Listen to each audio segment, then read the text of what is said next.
Capítulo 12, amai os vossos inimigos, item retribuir o mal com o bem, item os inimigos desencarnados, item se alguém vos bater na face direita, apresentai-lhe também a outra, item instruções dos espíritos. A vingança, o ódio, o duelo, retribuir o mal com o bem Aprendestes que foi dito, amareis o vosso próximo e odiareis os vossos inimigos. Eu, porém, vos digo, amai os vossos inimigos, fazei o bem aos que vos odeiam e orai pelos que vos perseguem e caluniam, a fim de serdes filhos do vosso Pai que está nos céus e que faz se levante o sol para os bons e para os maus e que chova sobre os justos e os injustos. Porque, se só amardes os que vos amam, qual será a vossa recompensa? Não procedem assim também os publicanos? Se apenas os vossos irmãos saudardes, que é o que com isso fazeis mais do que os outros, não fazem outro tantos pagãos? Mateus 5h43 a 47. Digo-vos que, se a vossa justiça não for mais abundante que a dos escribas, dos fariseus, não entrareis no reino dos céus. Mateus 5h20. 2. Se somente amardes os que vos amam, que mérito se vos reconhecerá, uma vez que as pessoas de má vida também amam os que as amam? Se o bem somente o fizerdes aos que vo-lo fazem, que mérito se vos reconhecerá, dado que o mesmo faz a gente de má vida? Se só emprestardes àqueles de quem possais esperar o mesmo favor, que mérito se vos reconhecerá, quando as pessoas de má vida se entreajudam dessa maneira, para oferir a mesma vantagem? Pelo que vos toca, amai os vossos inimigos, fazei bem a todos e auxiliai sem esperar coisa alguma. Então, muito grande será a vossa recompensa e sereis filhos do Altíssimo, que é bom para os ingratos e até para os maus. Sede, pois, cheios de misericórdia, como cheio de misericórdia é o vosso Deus. Lucas 6h32 a 36. 3.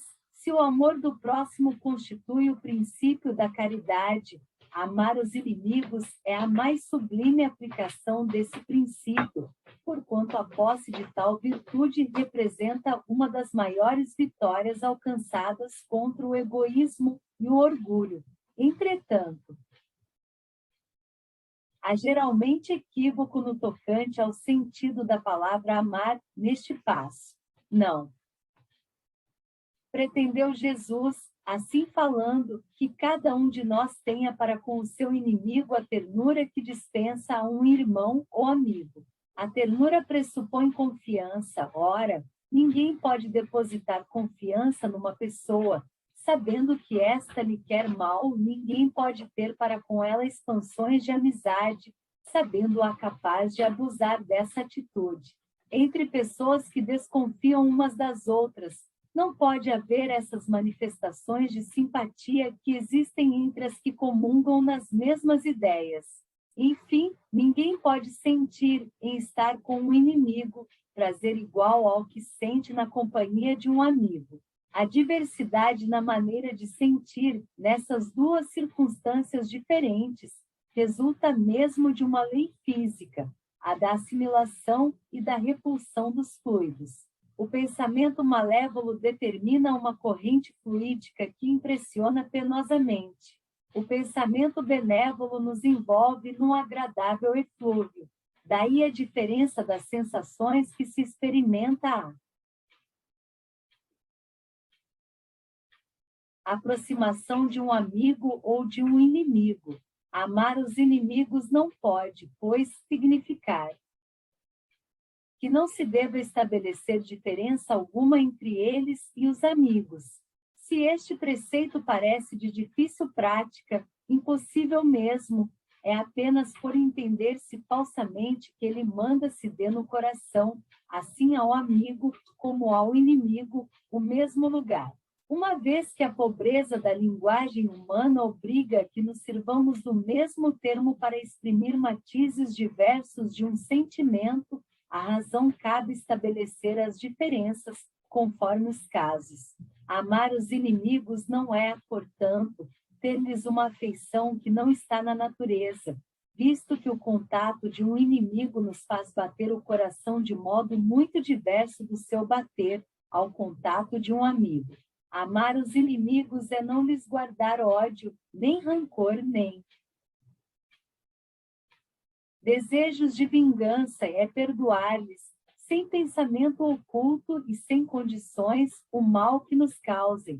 É não opor nenhum obstáculo à reconciliação com eles, é desejar-lhes o bem e não o mal, é experimentar júbilo, em vez de pesar com o bem que lhes advenha, é socorrê-los, apresentando-se ocasião, é abster-se, quer por palavras, quer por atos, de tudo que os possa prejudicar, é, finalmente, retribuir-lhes sempre o mal com o bem, sem a intenção de os humilhar. Quem assim procede preenche as condições do mandamento. Amai os vossos inimigos. 4. Amar os inimigos é, para o incrédulo, um contrassenso. Aquele para quem a vida presente é tudo, vê no seu inimigo um ser nocivo, que lhe perturba o repouso e do qual unicamente a morte, pensa ele, o pode livrar. Daí o desejo de vingar-se. Nenhum interesse tem em perdoar, senão para satisfazer o seu orgulho perante o mundo. Em certos casos, perdoar lhe parece mesmo uma fraqueza. Indigna de si. Se não se vingar, nem por isso deixará de conservar rancor em um secreto. Desejo de mal para o outro, para o crente e, sobretudo, para o espírita, muito diversa é a maneira de ver, porque suas vistas se lançam sobre o passado e sobre o futuro, entre os quais a vida atual não passa de um simples ponto. Sabe ele que, pela mesma destinação da terra, deve esperar topar aí com homens maus e perversos, que as maldades com que se defronta fazem parte das provas que lhe cumpre suportar, e o elevado ponto de vista em que se coloca lhe torna menos amargas as vicissitudes, quer advenham dos homens, quer das coisas. Se não se queixa das provas, tampouco deve queixar-se dos que lhe servem de instrumento.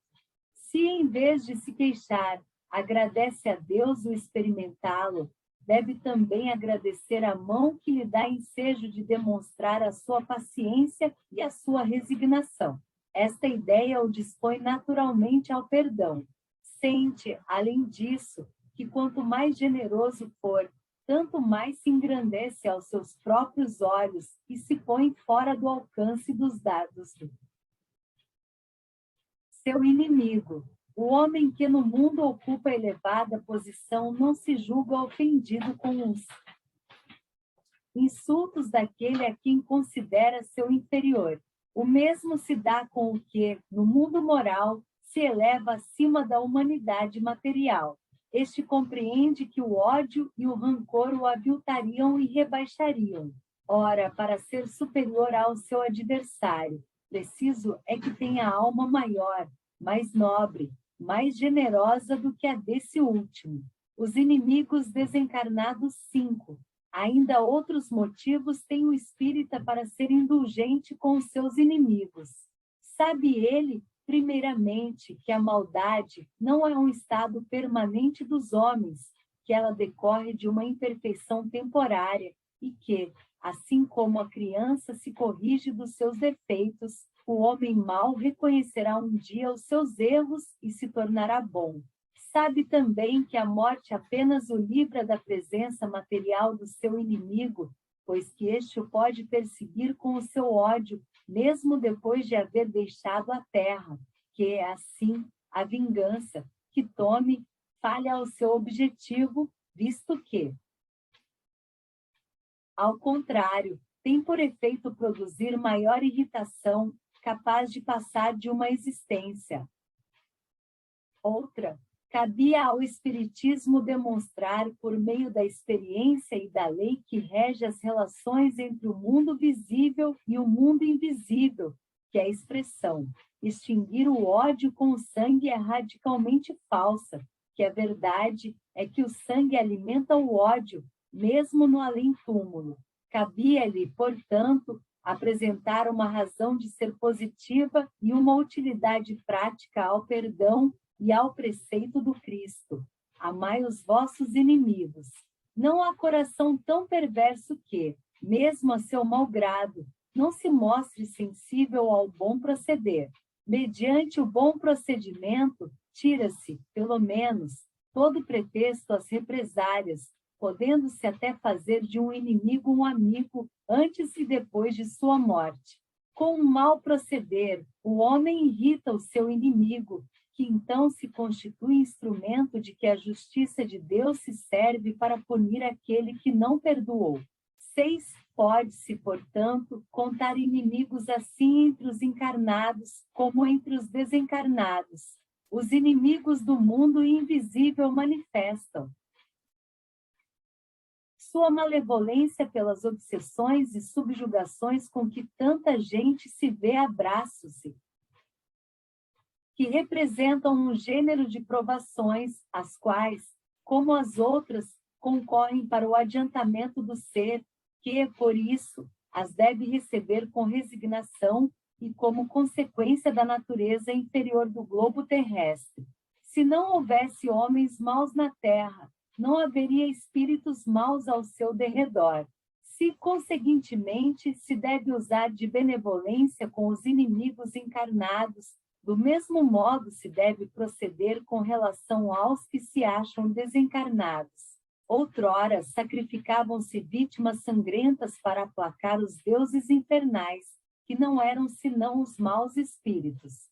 Aos deuses infernais sucederam os demônios, que são a mesma coisa. O Espiritismo demonstra que esses demônios mais não são do que as almas dos homens perversos, que ainda se não despojaram dos instintos materiais, que ninguém logra aplacá-los, senão mediante o sacrifício do ódio existente, isto é, pela caridade, que esta não tem por efeito, unicamente, impedi-los de praticar o mal, e sim também o de os reconduzir ao caminho do bem e de contribuir para a salvação deles. É assim que o mandamento, amai os vossos inimigos, não se circunscreve ao âmbito acanhado da terra e da vida presente, antes faz parte da grande lei da solidariedade e da fraternidade universais. Se alguém vos bater na face direita, apresentai-lhe também a outra 7. Aprendestes que foi dito, olho por olho e dente por dente. Eu, porém, vos digo que não resistais ao mal que vos queiram fazer, e que se alguém vos bater na face direita, lhe apresenteis também a outra, e que se alguém quiser pleitear contra vós, para vos tomar a túnica, também lhe entregueis o manto, e que se alguém vos obrigar a caminhar 1000 passos com ele, caminheis mais 2000 dai àquele que vos pedir, e não repelais aquele que vos queira tomar emprestado. Mateus 5:38 a 42. 8. Os preconceitos do mundo sobre o que se convencionou chamar ponto de honra produzem essa suscetibilidade sombria nascida do orgulho e da exaltação da personalidade que levam homem a retribuir uma injúria com outra injúria, uma ofensa com outra, o que é tido como justiça por aquele cujo senso moral não se acha acima do nível das paixões terrenas. Por isso é que a lei mosaica prescrevia, olho por olho, dente por dente, de harmonia com a época em que Moisés vivia. Veio o Cristo e disse, retribuiu o mal com o bem. E disse ainda, não resistais ao mal que vos queiram fazer, e se alguém vos bater numa face, apresentai-lhe a outra. Ao orgulhoso este ensino parecerá uma covardia, porquanto ele não compreende que haja mais coragem em suportar um insulto do que em tomar uma vingança, e não compreende porque sua visão não pode ultrapassar o presente. Dever-se-á, entretanto, tomar ao pé da letra aquele preceito? tampouco quanto o outro que manda se arranque o olho quando for causa de escândalo.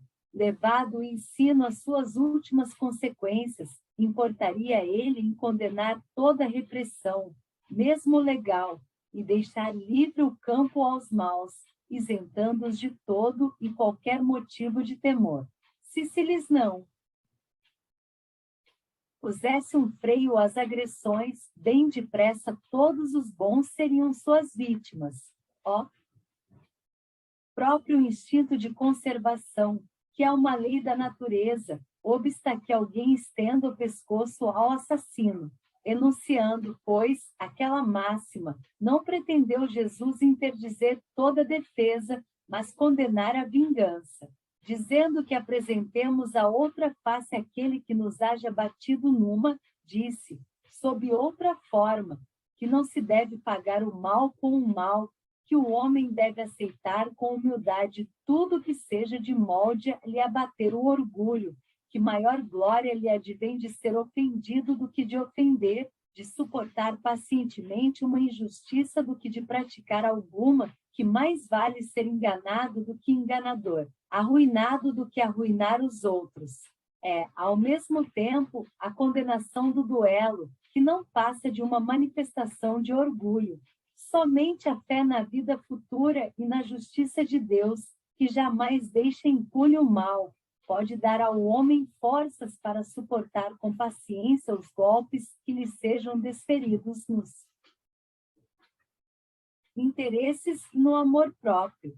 Daí vem o repetirmos incessantemente: lançai para diante o olhar, quanto mais vos elevardes pelo pensamento acima da vida material, tanto menos vos magoarão as coisas da terra. Instruções dos Espíritos à Vingança 9. A vingança é um dos últimos remanescentes dos costumes bárbaros que tendem a desaparecer dentre os homens. É, como o duelo, um dos derradeiros vestígios dos hábitos selvagens sob cujos guantes se debatia a humanidade, no começo da era cristã, razão porque a vingança constitui indício certo do estado de atraso dos homens que a ela se dão e dos espíritos que ainda as inspirem. Portanto, meus amigos, nunca esse sentimento deve fazer vibrar o coração de quem quer que se diga e proclame espírita. Vingar-se é, bem o sabeis, tão contrário àquela prescrição do Cristo. Perdoai aos vossos inimigos, que aquele que se nega a perdoar não somente não é espírita, como também não é cristão. A vingança é uma inspiração tanto mais funesta, quanto tem por companheiras assíduas a falsidade e a baixeza.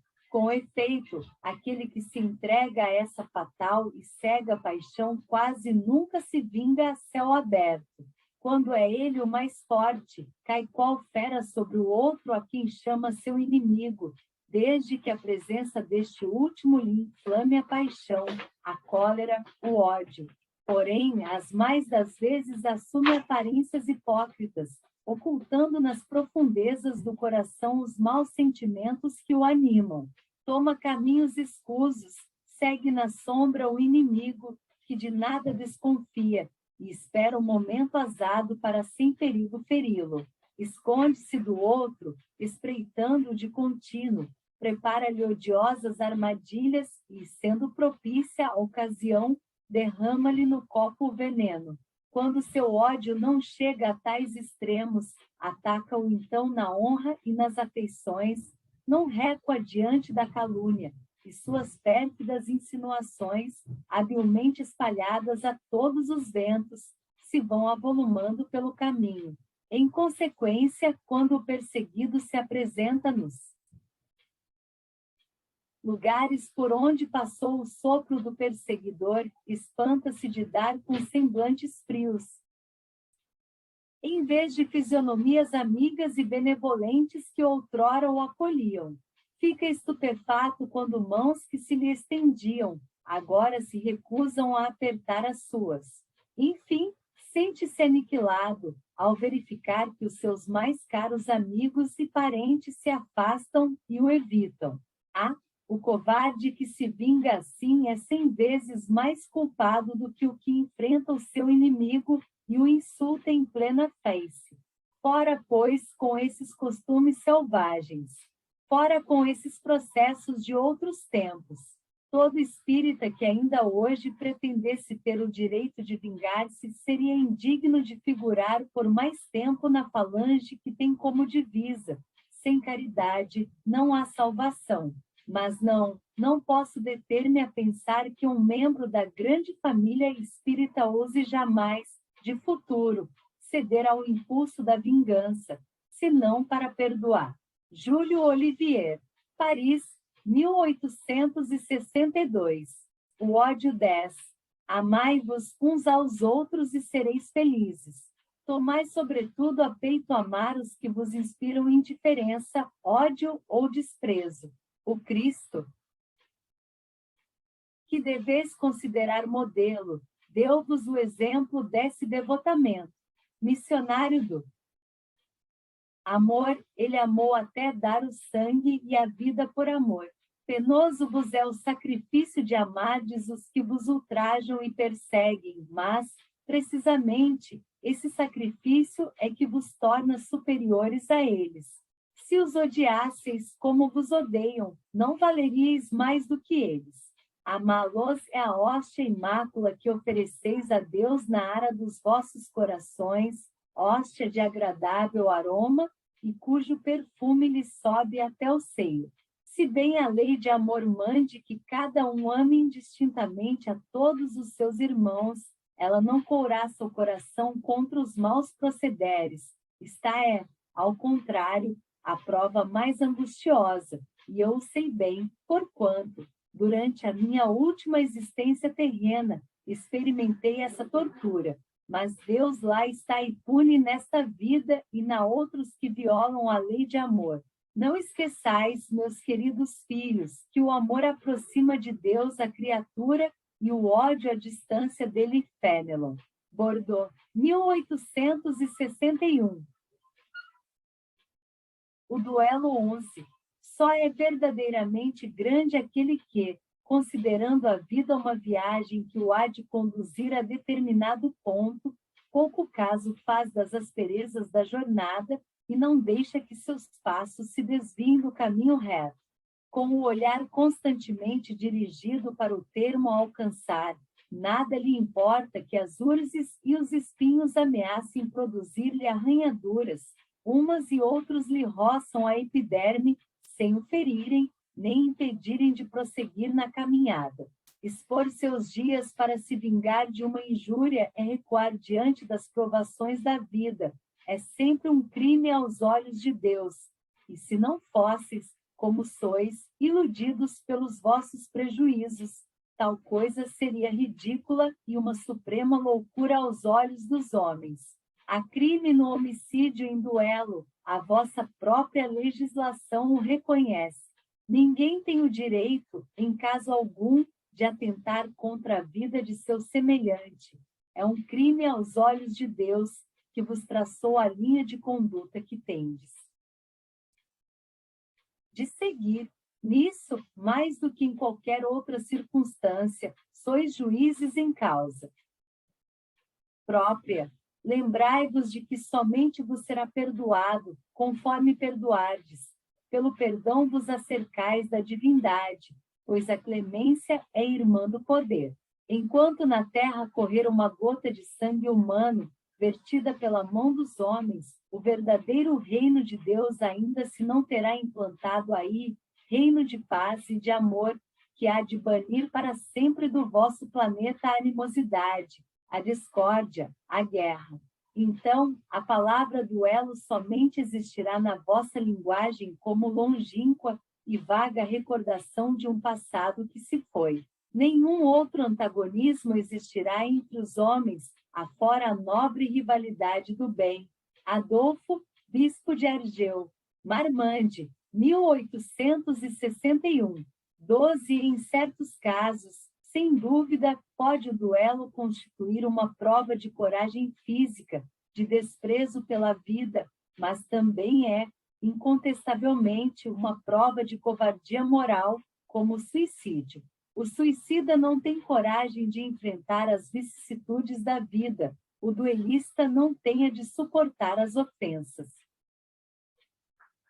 Não vos disse o Cristo que há mais honra e valor em apresentar a face esquerda àquele que bateu na direita do que em vingar uma injúria?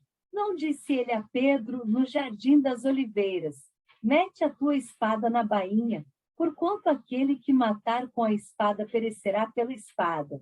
Assim falando, não condenou para sempre o duelo.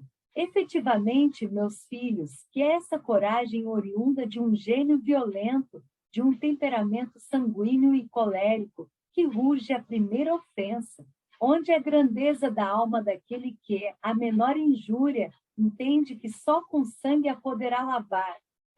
Que ele trema. No fundo da sua consciência, uma voz lhe bradará sempre: Caim, Caim, que fizeste de teu irmão?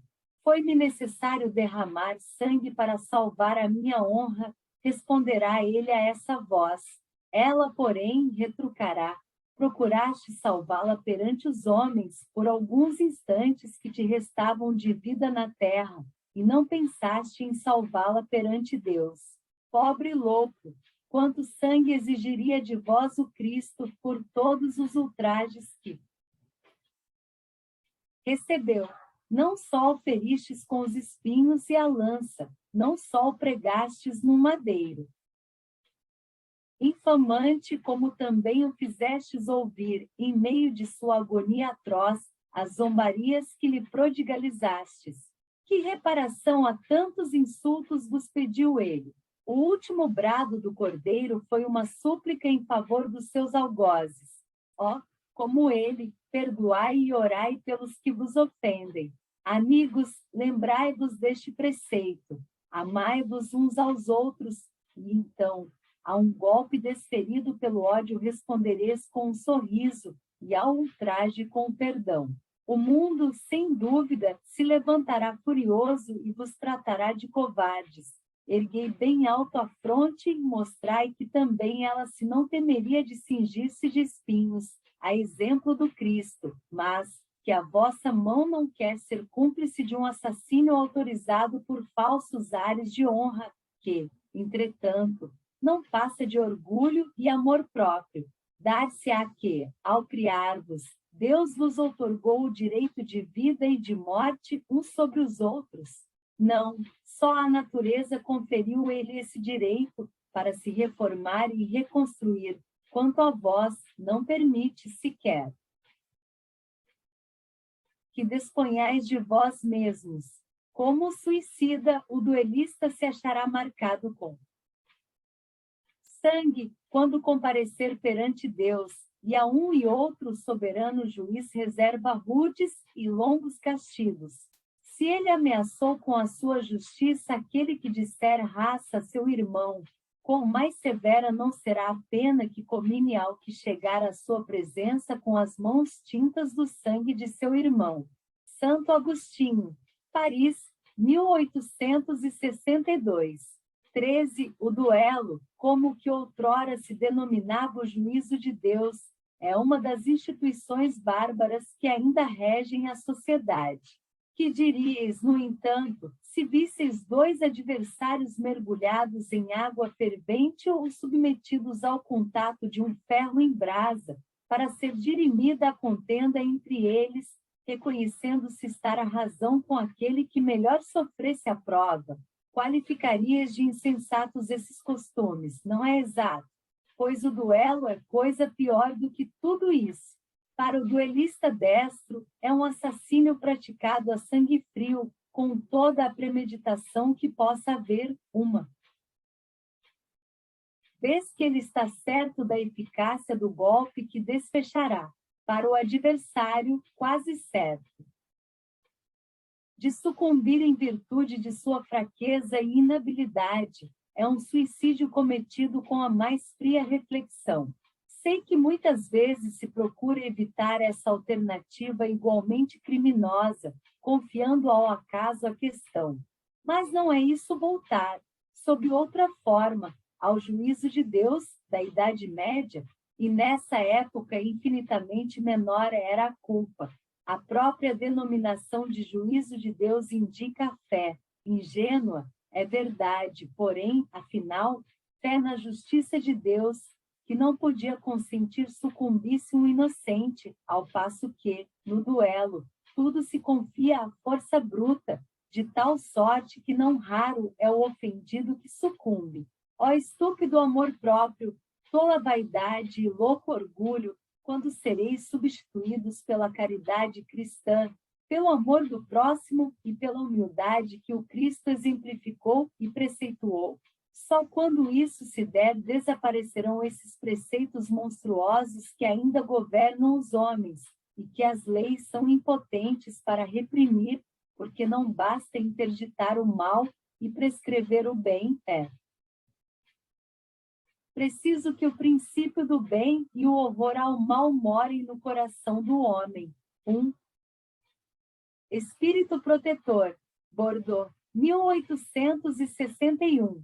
14. Que juízo farão de mim, costumais dizer, se eu recusar a reparação que se me exige ou se não a reclamar de quem me ofendeu? Os loucos, como vós, os homens atrasados vos censurarão, mas os que se acham esclarecidos pelo facho do progresso intelectual e moral dirão que procedeis de acordo com a verdadeira sabedoria. Reflete um pouco, por motivo de uma palavra dita às vezes impensadamente ou inofensiva, vinda de um dos vossos irmãos. O vosso orgulho se sente ferido, respondeis de modo acre e daí uma provocação. Antes que chegue o momento decisivo, inquiris de vós mesmos se procedeis como cristãos? Que contas ficareis devendo à sociedade, por a privardes de um de seus membros? Pensastes no remorso que vos assaltará por haverdes roubado a uma mulher o marido, a uma mãe o filho, ao filho o pai que lhe servia de amparo? Certamente o autor da ofensa deve uma reparação, porém não. Lhe será mais honroso dá-la espontaneamente, reconhecendo suas faltas, do que expor-a. Vida daquele que tem o direito de se queixar, quanto ao ofendido, convenho em que, algumas vezes, por ele achar-se gravemente ferido, ou em sua pessoa, ou nas dos que lhe são mais caros, não está em jogo somente o amor próprio. O coração se acha magoado, sofre. Mas, além de ser estúpido arriscar a vida, lançando-se contra um miserável capaz de praticar infâmias, dar-se-á que, morto este, a afronta, qualquer que seja, deixa de existir. Não é exato que o sangue derramado imprime retumbância maior a um fato que, se falso, cairia por si mesmo, e que, se verdadeiro, deve ficar sepultado no silêncio? Nada mais restará, pois, senão a satisfação da sede de vingança. A triste satisfação que quase sempre dá lugar, já nesta vida, a causticantes remorsos. Se é o ofendido que sucumbe, onde a reparação? Quando a caridade regular a conduta dos homens, eles conformarão seus atos e palavras a esta máxima: não façais aos outros o que não quiserdes que vos façam. Verificando-se isso, desaparecerão todas as causas de dissensões e, com elas, as dos duelos e das guerras, que são os duelos de povo a povo. Francisco Xavier, 13, Bordeaux, 1861. 15. O homem do mundo, o homem venturoso, que por uma palavra chocante, uma coisa ligeira, joga a vida que lhe veio de Deus, joga a vida do seu semelhante, que só a Deus pertence. Esse é 100 vezes mais culpado do que o miserável que, impelido pela cupidez, algumas vezes pela necessidade, se introduz numa habitação para roubar e matar os que se lhe opõem aos desígnios. Trata-se quase sempre de uma criatura sem educação, com imperfeitas noções do bem e do mal, ao passo que o duelista pertence, em regra, à classe mais culta.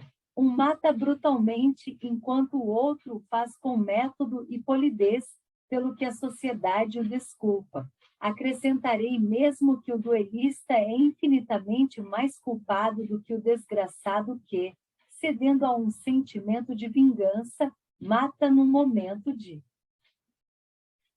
exasperação. O duelista não tem por escusa o arrebatamento da paixão, pois que, entre o insulto e a reparação, dispõe ele sempre de tempo para refletir. Age, portanto, friamente e com premeditado desígnio, estuda e calcula tudo, para com mais segurança matar o seu adversário. É certo que também expõe a vida, e é isso que reabilita o duelo aos olhos do mundo, que nele então só vê um ato de coragem e pouco caso da vida. Mas haverá coragem da parte daquele que está seguro de si? O duelo remanescente dos tempos de barbárie, em os quais o direito do mais forte constituía a lei, desaparecerá por efeito de uma melhor apreciação do verdadeiro ponto de honra e à medida que o homem for depositando fé mais viva na vida futura.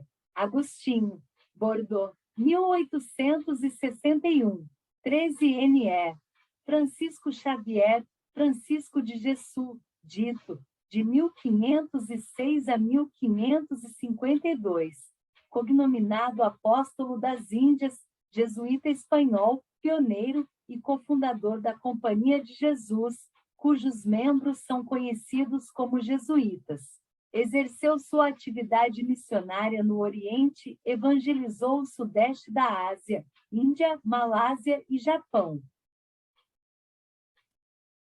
16. Nota. Os duelos se vão tornando cada vez mais raros e se de tempos a tempos alguns. De tão dolorosos exemplos se dão, o número deles não se pode comparar com o dos que ocorriam outrora. Antigamente, um homem não saía de casa sem prever um encontro, pelo que tomava sempre as necessárias precauções. Um sinal característico dos costumes do tempo e dos povos se nos depara no porte habitual, ostensivo ou oculto, de armas ofensivas ou defensivas. A abolição de semelhante uso demonstra o abrandamento dos costumes e é curioso acompanhar-lhes a gradação, desde a época em que os cavaleiros só cavalgavam bardados de ferro e armados de lança, até em que uma simples espada à cinta constituía mais um adorno e um acessório do brasão do que uma arma de agressão. Outro indício da modificação dos costumes está em que, outrora, os combates singulares se empenhavam em plena rua, diante da turba, que se afastava para deixar livre o campo aos combatentes, ao passo que estes hoje se ocultam. Presentemente, a morte de um homem é acontecimento que causa emoção, enquanto noutros tempos ninguém dava atenção a isso. O Espiritismo apagará esses últimos vestígios da barbárie, incutindo nos homens o espírito de caridade e de fraternidade.